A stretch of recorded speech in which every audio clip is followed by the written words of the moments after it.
I've been asked many times why do I fly these weird looking things without tails? Now I have been flying since 1949. I used to use escapement, so I know what performance is. The advantage in a scimitar is, first of all, no stall. Will not stall, so that we get the wide speed range. We can go, I don't know how fast I can go, but we never get any Dutch roll with too much power. Wide speed range, it's very directional. It stays in any mode you put it in. You want to do a turn, nick a little aileron and fly. And it'll do 360s all day long. It'll loop by itself if you ask it to. It's so stable. Again, my 2-year-old granddaughter can hold a transmitter while I go get a cup of coffee. Anybody can fly it. It works well and does a great job. And well, when you see the flying tape, you'll see evidence. So. Okay, here we are. We're back, Marty and Matt, and this is the next one in our line of a tribute to Bill Evans. This was his Zippity Doodah. When did it come out? RCM 1995. It's a constant chord, top wing or shoulder wing, and I'm gonna let Matthew tell you about it. He built this. This was also a February build. Yep.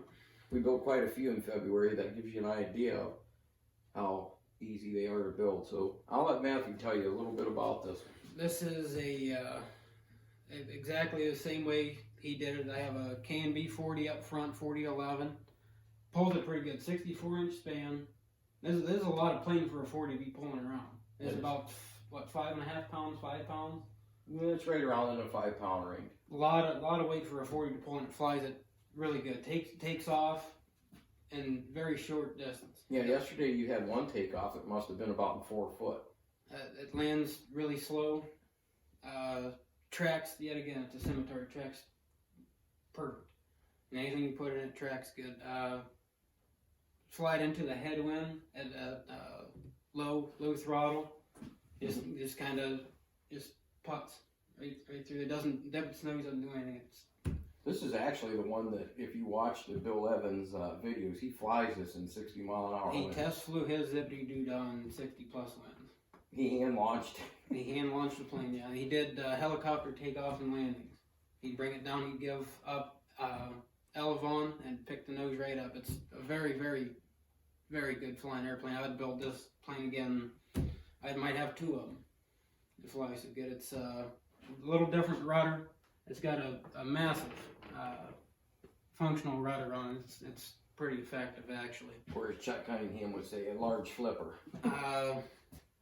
I think this is a Bill Evans version of a big stick. Would this be a good plane for somebody to start out with, though? I would say so, yeah. If they wanted to build a Bill Evans, this is probably a good go-to, find out what it's about kind of airplane. Another different kind of color scheme I came up with there. It's pretty good looking. And what Bill Evans also did is he put blue on the bottom of his wings.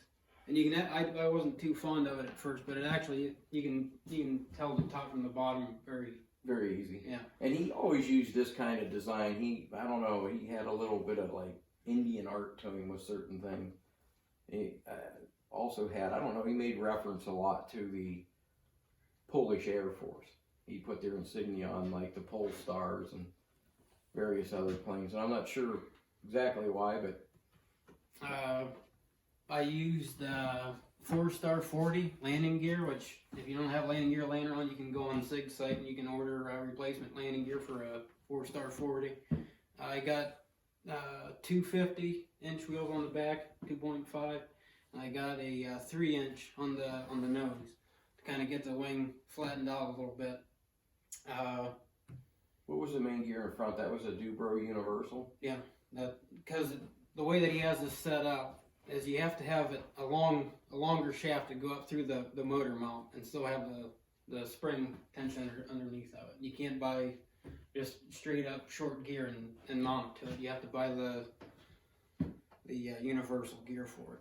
And you're running a 10.6 on this? 10.6, and I got an 8-ounce tank in it. He called for a 4-ounce to an 11-ounce tank. This is also 40 to 60 size airplane. So wow. I have the smallest that you can put in, and it pulls it just fine. I think when I remember looking at the plans of this, didn't he side mount his engine? He did side mount. I wish I would have at this point, because that K&B slimes the top of it pretty good. Well, there's an advantage to side mounting an engine, particularly on an aircraft like this, where your main control surface is the elevons, the piston is going up and down when it's straight. So the vibration is up and down. So side mounting the engine on a plane like this, the vibration is sideways. So it's easier on the hinges. That's the idea of side mounting an engine. However, I mean, this plane here will last. The way we hinged it and how we seal the hinges and the things we do, this plane would literally last somebody a lifetime. I've already got, 4 flights on this. Flew it 3 times. Long flights. And one Really time long in flights. the morning. 40 power is actually pretty good. I would like to build one and put a 65 Sportster in with an 11-ounce tank.